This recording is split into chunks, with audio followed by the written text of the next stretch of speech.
네, 최근 불특정 다수를 대상으로 한 무차별 흉기난동 사건이 잇따르는 가운데 심신미약 감형제도에 대한 논란이 다시 불거지고 있습니다. 심신미약 상태인 정신질환자의 범죄는 처벌이 감형될 수도 있기 때문인데요. 네, 이와 관련된 재판의 쟁점과 심신미약 감경에는 어떤 문제가 있는지 강수영 변호사와 함께 알아보겠습니다. 안녕하십니까? 안녕하세요. 네, 지난달 3일 발생했던 분당 서현역 흉기난동 사건 첫 재판이 지난주에 있었는데 어떻게 진행됐습니까?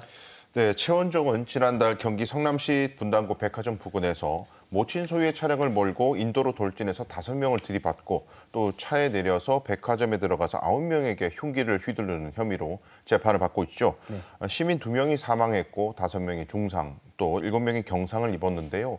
범행 동기에 대해서 그는 특정 조직이 자신을 스토킹하고 있다라는 망상에 빠져서 피해자들을 그 조직원으로 생각해 공격했다고 주장하고 있습니다. 네.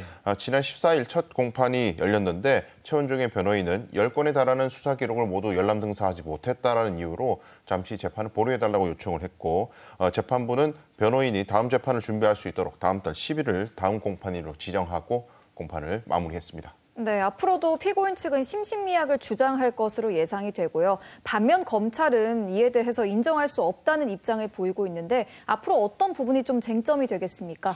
네, 최원종은 고등학교 자퇴 이후에요. 네. 조현성 인격장애 진단을 받았지만 정신과 치료를 스스로 중단했습니다.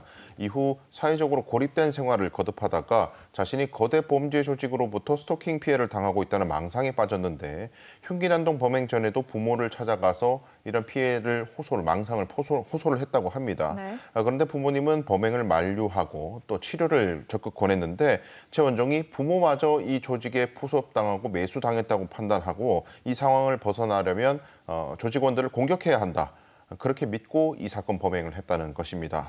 하지만 검찰은요, 범행 전에 최원종이 흉기를 직접 구매하고 범행 장소도 답사를 해보는 등 계획 범죄를 저질렀고 심신미약 감형을 스스로 검색을 했기 때문에 내가 하는 행동은 처벌을 받을 수 있다. 그리고 벌을 얼마나 가볍게 받을 수 있을까를 고민했다는 것 자체가 충분히 자신의 행동을 판별하고 판단할 수 있는 능력이 있다라고 보고 있는 것이고요.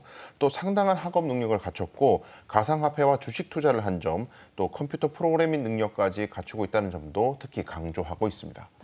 네, 피해자 유족들은 감경 없이 엄벌에 처할 것을 호소하고 있는데 실제로 법원에서 감경 사례 많습니까? 네, 적지 않은 사례들이 있는데요. 우리 형법에서는 그 범행 당시에 심신장애로 사물을 변별할 능력 또는 의사를 결정할 능력이 없거나 부족한 경우에는 법원이 이를 처벌하지 않거나 또 형을 감형해 줄 수 있도록 규정하고 있는데요. 네. 통계적으로는 법원에서 이 심신미약이 인정된 사례가 한 20% 정도 된다고 합니다. 네. 과거의 병력과 또 범행 동기 때문에 최원종 역시 심신미약으로 인정돼서 감형받는 것 아닌가 이런 우려가 있는 것인데요. 네. 실제 사례는 강남역 살인 사건과 조두순 사건이 굉장히 논란이 됐었습니다.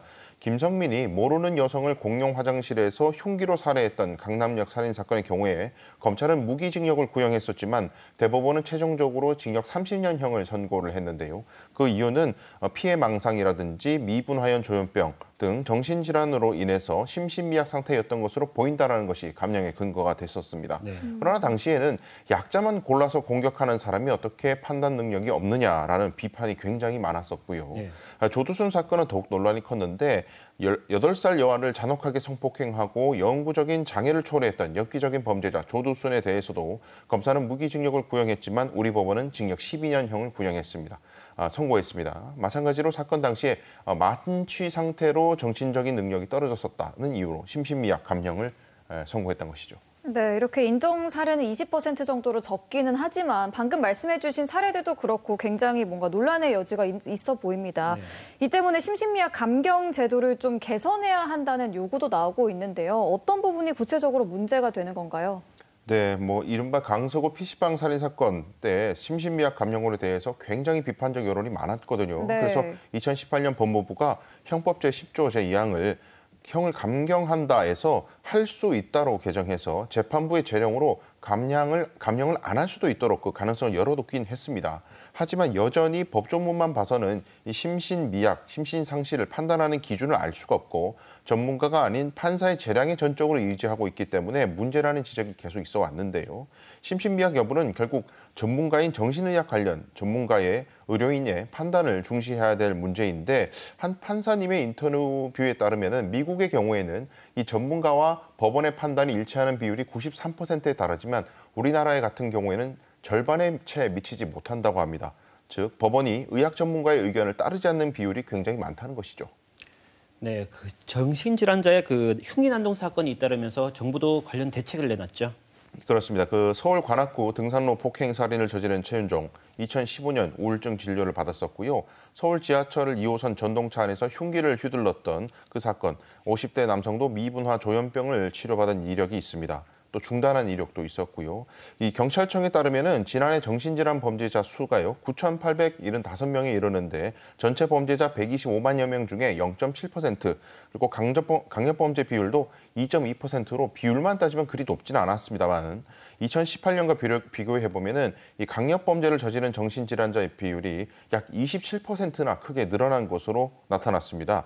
전문가들은 2017년에 이 정신병원에 입원할 수 있는 요건이 대폭 강화된 데다가 코로나19 바이러스의 대폭 감염으로 인해서 많은 치료들이 지연되고 혹은 제대로 이루어지지 않았기 때문에 이런 일이 벌어진 것으로 추정하고 있는데 한덕수 국무총리는요. 중증 정신질환자에 대해서 적기에 치료가 이루어질 수 있도록 사법 입원제를 도입하겠다라는 뜻을 밝혔고 가석방 없는 종신제를 도입하는 등 사후 처벌도 강화하는 한편 치료 체계를 더 효율화하는 등 근원적 방안도 마련하겠다고 했는데 이 같은 대안들이 실제로 잘 마련될 수 있을지 귀추가 주목됩니다.